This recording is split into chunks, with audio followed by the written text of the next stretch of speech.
Hello students, आज हम लोग unit 3 run of and water conservation system के बारे में पढ़ेंगे। रन ऑफ और वाटर कंजर्वेशन सिस्टम के लिए पढ़ना इसीलिए ज़रूरी है क्योंकि रन ऑफ क्या होता है कि हमारा जो भी बारिश का पानी आ रहा है, जैसा कि अभी हमको पता है कि हमारे पास पानी की कितनी कमी हो रही है हमारे अर्थ सरफेस में, तो जो हमारा जो वाटर है होता है, जो बारिश का पानी होता है, उसे हम किसी भी मीडियम से बचा पाएँ या किसी भी मीडियम से कंजर्व कर पाए, वो हमारे लिए बहुत अच्छा होता है। ठीक है, तो जो पहला जो ऑप्शन होता है रन ऑफ, तो ये रन ऑफ का मतलब क्या है कि बारिश का पानी आता है और बिना कोई यूज़ नहीं करते और वो सीधा का सीधा बह जाता है। ठीक है, तो इसका मतलब क्या हो रहा है कि वो जो है वो रन ऑफ हो रहा है। ठीक है, तो रन ऑफ होने के कारण आधा पानी वेस्ट चला जा रहा है। सेकेंड, वाटर कंजर्वेशन पढ़ेंगे। वाटर कंजर्वेशन का मतलब ये है कि किस किस तरीके से हम वाटर को कंजर्व कर सकते हैं, ऐसे कौन कौन से ऑप्शंस हैं जिसके कारण हम वाटर को कंजर्व कर सकते हैं। ठीक है, तो सबसे पहले तो हम समझते हैं कैचमेंट क्या होता है। ठीक है, catchment is an area where water is collected by natural landscape. In an catchment, rainwater runoff will be eventually flow to creek, river, dam, lake, ocean into the groundwater surface. ठीक है, catchment area क्या होता है कि हम किसी भी नदी, तालाब, नाले में जाते हैं तो उसमें क्या होता है कि बहुत से एक मेन स्ट्रीम होती है। ठीक है, और उसके बाद उसकी सारी ट्रिब्यूटरीज होती हैं। तो जो मेन जो रिवर जाती रहती है और उसकी ट्रिब्यूटरीज होती है, तो वो सब मिला के क्या करती है, कैचमेंट एरिया बनाती है। इसका मतलब है कि वो पूरे एरिया का एक इनलेट होता है और एक आउटलेट होता है। इसका मतलब आउटलेट से वो पानी बाहर निकल रहा है और इनलेट का मतलब है कि वो पूरे एरिया में वो पानी जा रहा है। ठीक है, यहाँ पे देखिए ये जो एरिया दिख रहा है आपको, ये आपका कैचमेंट एरिया है जिसमें कि बीच में ये आपका रिजर्वायर, जो ब्लैक डॉट है वो रिजर्वायर बना हुआ है और बाकी ये जो पूरा एरिया है यहाँ पे पूरा पानी भरा हुआ है, ये दिखाया हुआ है। और ये बीच बीच में जो अलग अलग कलर है, ये अलग अलग कलर जीआईएस में डिनोट करते हैं कि किस जगह पे कितना पानी है। ठीक है, concept of catchment. In general, the watershed are selected for the morphometric analysis for the following heads. ठीक है, linear aspect, one dimensional, area aspect, two dimensional, relief aspect, three dimensional. ठीक है, तो जो वाटरशेड हम लोग सिलेक्ट करते हैं वो हम लोग को चीज़ें देखनी पड़ती है। सबसे पहले तो लीनियर एस्पेक्ट से देखेंगे तो वन डायमेंशनल दिखेगा। ठीक है, एरियल देखेंगे मतलब हम ऊपर एरियल से जीआईएस या सैटेलाइट व्यू से देखेंगे तो वो हमारा 2 डायमेंशनल होगा और रिलीफ एस्पेक्ट जो होगा वो हमारा 3 डायमेंशनल होगा। ठीक है, रन ऑफ, अब ये रन ऑफ होता क्या है? Run off can be described as a part of water cycle that flow over land as surface water instead of being absorbed into ground water और इवोपोरेट। ठीक है, जब बारिश का पानी आता है तो हम क्या सोचते हैं कि ये जो है वो ग्राउंड वाटर से जाके मिल जाए तो इससे क्या होगा, हमारा वाटर टेबल हाई हो जाएगा। ठीक है, लेकिन ऐसा नहीं होता है। दूसरा बात, जो हम लोगों ने हाइड्रोलॉजिकल साइकिल पढ़ी उसमें क्या होता है कि नीचे जो भी ग्राउंड वाटर है वो क्या होता है, इवोपोरेट हो रहा है। ठीक है, वो ग्राउंड वाटर पे जाके मिल जाता है इवोपोरेशन होके। यहाँ वो भी नहीं होता है, तो यहाँ क्या होता है कि यहाँ जो पानी आता है वो सीधे सीधे जाके बह जाता है और बहने के बाद ये नदी, नाले या तालाब में जाके मिल जाता है। ठीक है, तो रन ऑफ जो है वो 2 कैटेगरी पे होते हैं। सबसे पहले डायरेक्ट रन ऑफ होता है, दूसरा बेस फ्लो होता है। डायरेक्ट रन ऑफ का मतलब ये होता है कि जो ग्राउंड सरफेस में सीधे सीधे बह के चला गया, और बेस फ्लो का मतलब ये होता है कि वो नीचे कुछ डीप में गया और वो फिर बाद में वो क्या बोलते हैं, परकोलेट होके वो वाटर जा रहा है। ठीक है, इसको आगे मैं आपको डायग्राम से समझाती हूँ। ये डायग्राम देखिए। ठीक है, ये मेरी हाइड्रोलॉजिकल साइकिल है। इसका मतलब है कि सबसे पहले तो प्रेसिपिटेशन हो रहा है। ठीक है, प्रेसिपिटेशन होने के बाद ये क्या हो रहा है कि प्रेसिपिटेशन होगा तो ये तालाब में जाके मिलेगा, ये पानी इन सब में आएगा, नदी, नाले, तालाब।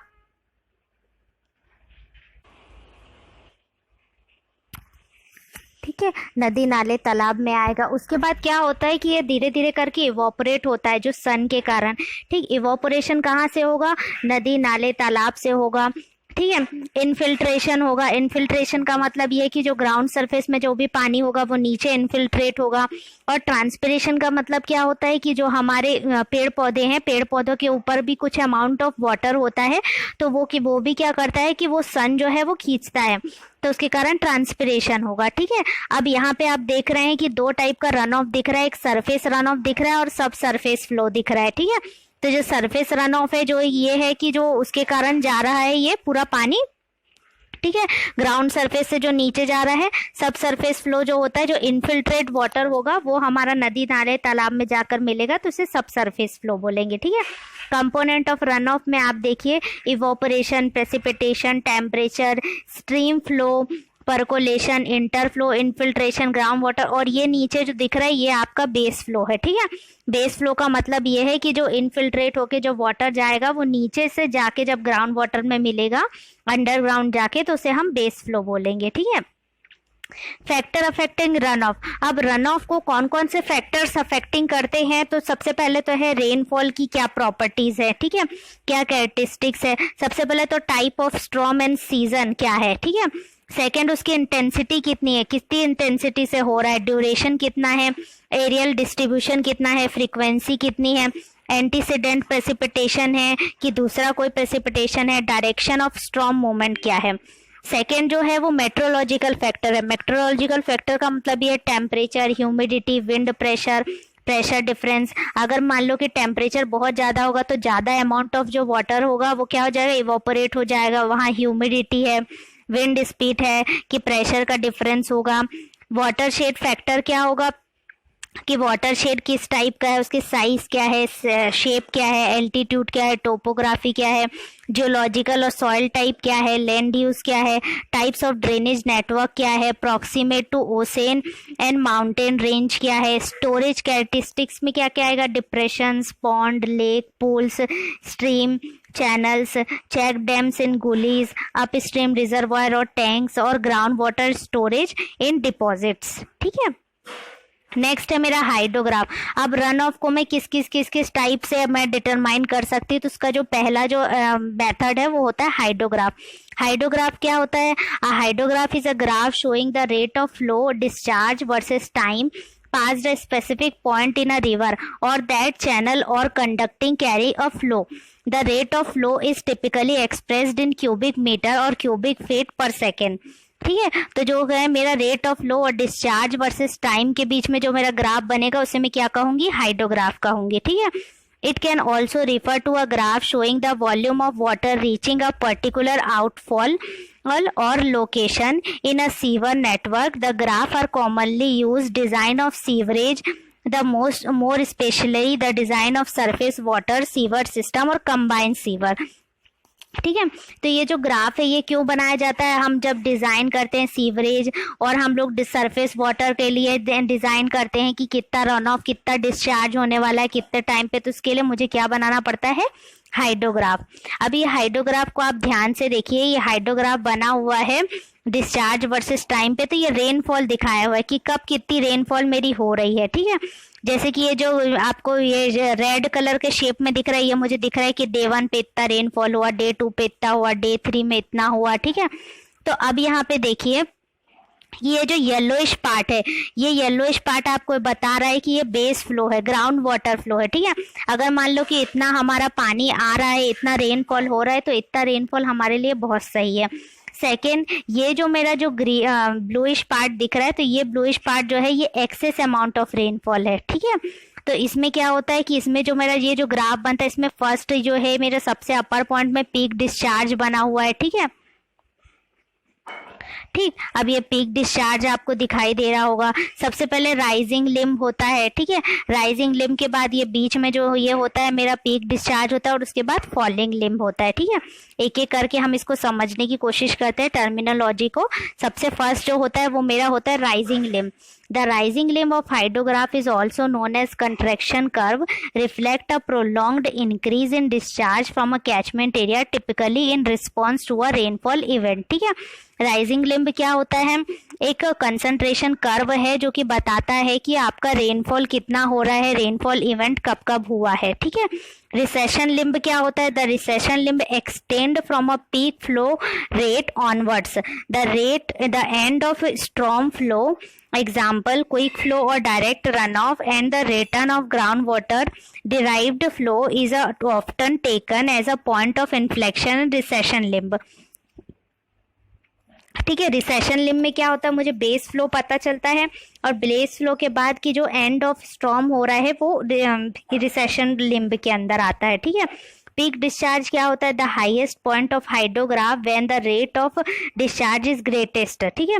तो जहाँ पे मेरा रेट ऑफ डिस्चार्ज जो होता है वो सबसे ज़्यादा होता है। लैग टाइम क्या होता है? The time interval from a centre of mass of rainfall excess and the peak resulting the hydrograph.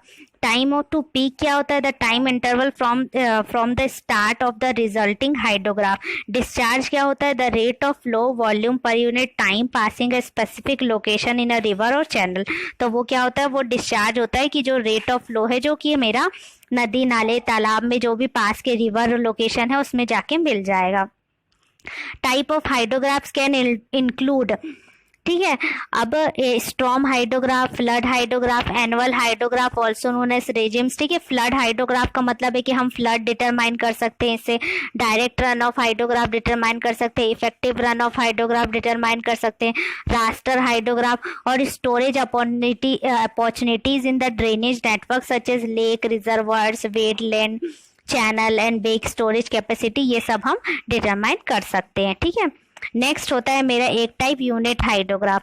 A unit hydrograph is a hypothetical unit response of a watershed in terms of runoff volume and timing to a unit input of rainfall. It can be defined as a direct runoff hydrograph resulting from a 1 unit, example 1 centimeter or 1 inch of a effective rainfall occurring uniformly over the watershed at a uniform rate over a unit period of time, ठीक है। तो क्या होगा, इसमें मैंने example लिया है कि मैं ये एज्यूम करती हूँ कि मुझे 1 यूनिट हाइड्रोग्राफ के लिए निकालना है, ठीक है। 1 यूनिट के लिए निकालना है, एग्जाम्पल 1 सेंटीमीटर हो गया, 1 इंच हो गया। 1 इंच या 1 सेंटीमीटर में कितना इफेक्टिव रेनफॉल हुआ है वो मैं किससे निकालूंगी? यूनिट हाइड्रोग्राफ से निकालूंगी, ठीक है। As a unit hydrograph is applicable only the direct runoff component of a hydrograph surface runoff, a separate determination of the base flow component is required, ठीक है। अब इसको किससे डिनोट करते हैं? अब इसको डिनोट करते हैं कि जैसे मैंने 6 आवर्स के लिए कोई भी एक एज्यूम करा, कोई भी एक जो है मैंने हाइड्रोग्राफ बनाया, तो इसके लिए मुझे दिखाना पड़ेगा कि ये 6 आवर्स यूनिट हाइड्रोग्राफ है। 24 आवर के लिए लिखा है तो 24 आवर यूनिट हाइड्रोग्राफ UH, इसको इससे डिनोट करते हैं, ठीक है। अब एक और होता है next hydrograph, synthetic unit hydrograph. Synthetic unit hydrograph is Snyder 1938 is based on a relationship found between 3 characteristics of a standard unit hydrograph and is descriptor of a basin morphology. The hydrograph characteristics are the peak direct runoff rate QP, the base period T and the basin lag time TP, ठीक है। इसका जो formula होता है, parameter of sketching hydrograph peaking lag time TP is equal to CT LLC की power 0.3, जहाँ पे CT जो है वो मेरा है coefficient accounting for catchment slope and storage. इसका जो यूनिट होता है वो 0.3 to 0.6 होता है। जो CP होता है वो होता है discharge coefficient 0.56 to 0.69। Peak discharge per unit area QP is equal to QA divided by QP small QP is equal to capital QP divided by A। इसका जो फॉर्मूला होता है 2.778 CP डिवाइडेड बाय TP, ठीक है। अगर मान लो मुझे base width निकालनी हो तो उसका फॉर्मूला होता है capital T is equal to 72 + 3 TP, और ड्यूरेशन निकालनी हो तो इसका फॉर्मूला होता है 2/11 TP, ठीक है। अब एक और होता है मेरा SCS run off curve number, ठीक है। अब SCS run off curve number क्या होता है? एक united state department of agriculture ने बनाया है। अब ये क्या करता है कि estimating rainfall excess from a rainfall, ठीक है। कितना रेनफॉल एक्सेस हो रहा है मेरा, अगर मुझे कि मतलब रेनफॉल एक्सेस हो रहा है किसी भी जगह पे, ताकि वहाँ पे फ्लडिंग आने के चांसेस है, ताकि कुछ भी रेनफॉल एक्सेस के कारण हमारा ओवरफ्लो हो सकता है डैम वैम में, तो ये बताता है SCS run off curve number से, ठीक है। इसका फॉर्मूला होता है Q is equal to P minus IA का स्क्वायर और ब्रैकेट में P minus IA plus S, ठीक। जहाँ जो Q होता है वो मेरा रन ऑफ होता है, P जो होता है वो रेनफॉल होता है, S जो होता है वो मेरा potential maximum retention after run of begins, और जो I है वो मेरा इनिशियल एक्सट्रैक्शन है। इनिशियल एक्सट्रैक्शन में क्या क्या आ सकता है? इवोपोरेशन आ सकता है, इवोपो ट्रांसपिरेशन आ सकता है, इन्फिल्ट्रेशन आ सकता है, पर्कुलेशन आ सकता है, ये सब हो सकते हैं इसमें, ठीक है।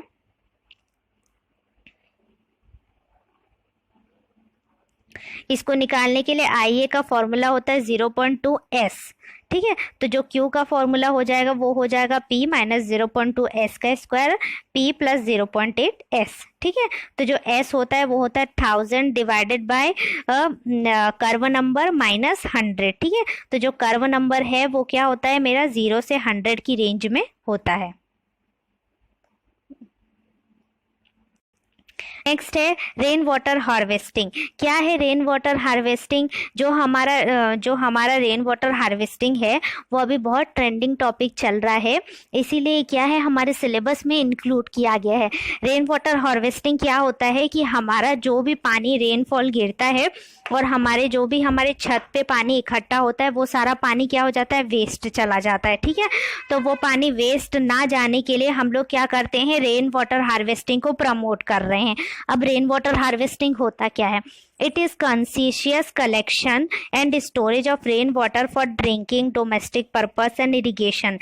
It is the process of artificially enhancing groundwater recharge at a rate of exceeding natural rate of recharge by putting proper structure, ठीक है। रेन वाटर हार्वेस्टिंग से क्या हो सकता है कि हम लोग ये पानी को जमा करके नीचे ग्राउंड वाटर में मिला सकते हैं, ताकि उस एरिया का जो वाटर टेबल है वो इंक्रीज हो जाएगा। और अगर समर सीजन में हमें कहीं दिक्कत होती है रेन वाटर की तो वो हमें आगे जाके दिक्कत नहीं होगी। Need of rain water harvesting: conserve surface runoff during monsoon and rise groundwater level, improve the quality of groundwater, ठीक है। तो क्या करूँ मैं इसकी ग्राउंड वाटर की क्वालिटी को इम्प्रूव करने के लिए? दूसरा, save energy in lifting water, ठीक है।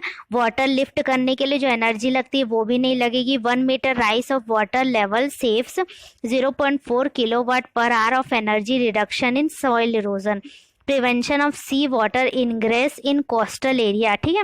अब जो सी वाटर है वो क्या हो जाएगा, इससे मिनिमाइज हो जाएगा कोस्टल एरिया में, क्योंकि हम ये जो पानी है इसको कंजर्व कर लेंगे।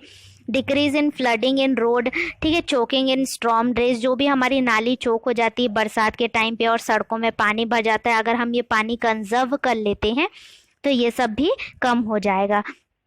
Create a culture of water conservation, ठीक है। तो वाटर कंजर्वेशन का हम क्या कर रहे हैं, इससे कल्चर क्रिएट कर रहे हैं।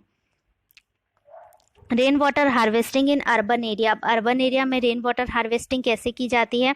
The collection and recharge system of urban areas need to be designed in such a way that it does not occupied large space.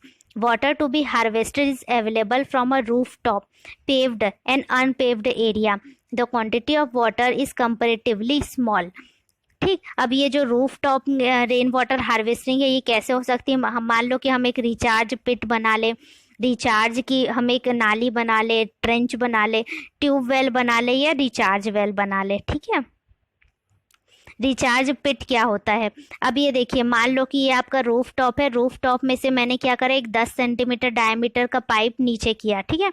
नीचे क्या कर दिया, मैंने एक रिचार्ज पिट बना लिया जिसमें मैंने क्या रखा हुआ है, बोल्डर्स रखे हुए हैं, ग्रेवर्स रखे हुए हैं, कोर्स सैंड रखा हुआ है, ठीक है।